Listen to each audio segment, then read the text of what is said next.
Hello, good morning guys. Ito na nga, tayo ay magluluto ngayon ng request ng aking anak. Ang gusto niya is tortang talong. May isang talong sa rep. So, lulutuin natin to para sa aming tanghalian. Sinalang ko na yung talong sa kalan. So, wala tayong uling ngayon guys kasi maliit lang space. Isa lang naman siya at hindi na tayo mag-uuling pa. Anyways, habang sinasalang ko yung talong na yan, pinrepare ko na rin yung para sa amin ni Alvin. Ako ay magdadagdag ng fish fillet. Ayan, tinimplahan ko na yung cream dory. Nabalatan ko na rin yung talong. At ihahanda naman natin ang itlog at ang breadcrumbs. Para maisalang na natin. Nagpainit na ako ng mantika dyan guys. So, habang nagpapainit, tayin lang natin uminit siya. At umiinit na rin ang ulo ko sa kanya. Anyways, malapit na yan. Just wait and see. So, mukhang mainit naman na siya. Mag-start na tayong magluto. Yan, kumuha na ako ng isda. Nilagyan ko na rin pala ng harina yan guys ha. Sausaw natin sa itlog, then breadcrumbs. Balutin natin siya. Paulit-ulit lang to guys. Kasi konti lang naman yung cream dory. Isa lang din ang natira. Di ba? Lagi mo yung natitirang isa. Ewan ko ba. Lagi na lang siyang ganyan. Charis. Ayan. Salang na natin isa-isa hanggang maubos siya. Makakain na rin naman kami. Actually, gusto ko parang hintayin si Alvin dyan. Kasi, uuwi yata siya para dito magtanghalian. Kasi yung aking Junakis, nagugutom na daw. Nagsalang naman na siya ngayon ng bigas. Para mailuto rin sa rice cooker. Siguro bago ako matapos dito, luto na rin yung kanin namin. Anyway, sige lang. Salang natin ng isalang. Yan. Malapit na rin naman siya matapos. Kasi konti nga lang to. Hindi ko nga lang alam kung mapapasarap kami ng kain ng anak ko. Hindi matiram pa namin si Alvin. Diba? Ubus na yung breadcrumbs ko. Pero sinisimot ko pa. Yan, nag-refill pa ako ng konti. Pasensya na kayo. Maliit lang nilalagyan natin. Sayang kasi kung madadamihan ko. Madaming matitira. Di yan lang. At least, tipid-tipid tayo ngayon guys. Kasi, wala na. Ubus na ang ating sahod for today's. Ang sahod pa natin ay sa katapusan pa. Kaya kailangan kung anong meron sa rep, yun lang muna. Huwag tayo masyadong magastos. Yan.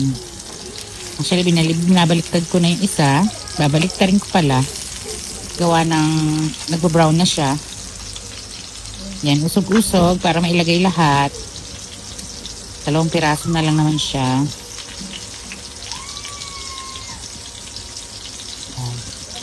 Sige. Simutin mo, girl. Malapit na siya. Oops. Salang na. Last one guys. Pero magdadagdag pa ako ng konti kasi naubos na talaga siya. Hindi na carry. Okay. Ikot-ikot. Then, umikot ka ng umikot, Salang na natin. Ugat muna tayo ng kamay dyan. At hintayin natin tong mag golden brown lahat. Balik-balik ta rin. Guys, hindi ako naglagay ng madaming mantika kasi ayokong masyadong malubog siya sa mantika. Kaya kung ano yung meron dyan, tama na yan. Huwag nyo na akong i-bash. Dahil dyan sa mantika ko, ha? Sakto maprito lang siya. Hindi naman siya ganun ka tagal lutuin. Isda lang po ito. At maninipis pa. Ikutin mo. Kahit babaliktad mo lang. Okay guys. Then, pwede na yata yung iba. May mga mamputi. Yan. Itayo mo lang ng konti. Magba-brown naman yan. Yun. Diba? Kanya lang magluto ng fish fillet.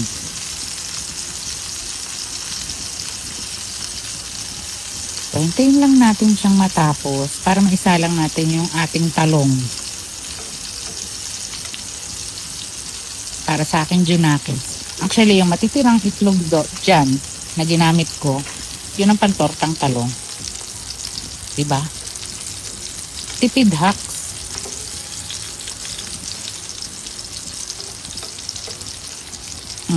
Diba? Hinampas. Bumaliktad. Yan, diba may puti-puti siya? Lagay mo lang siya doon sa gilid. Ando naman tika. Magpa-brown siya dyan, guys. Yun. Diba? Ganun lang yun.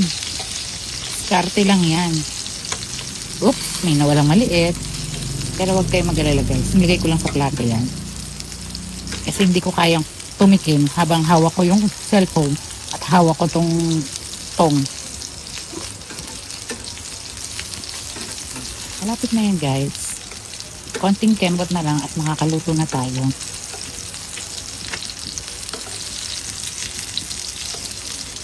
Actually, pag ako lang mag-isa sa bahay, nagagawa ko yun.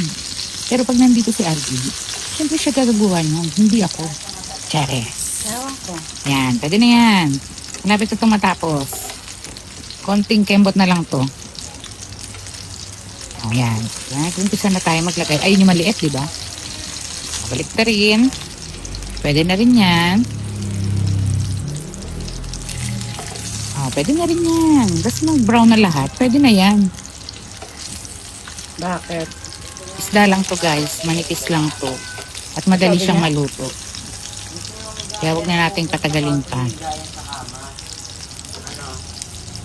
Okay, anyways. Patapos na rin siya. Yun. Last one. Medyo sunugin lang natin ng konti ito. Pero konti lang naman. Oops, tapos na. Diba? Konti lang sabi sa inyo. Ngayon, sasalang ko yung talong. Anyway, binaba ko muna yung camera dahil hindi ko siya maisasalin. Ayan, nakasalang na siya ngayon. Hayaan lang natin siya maluto.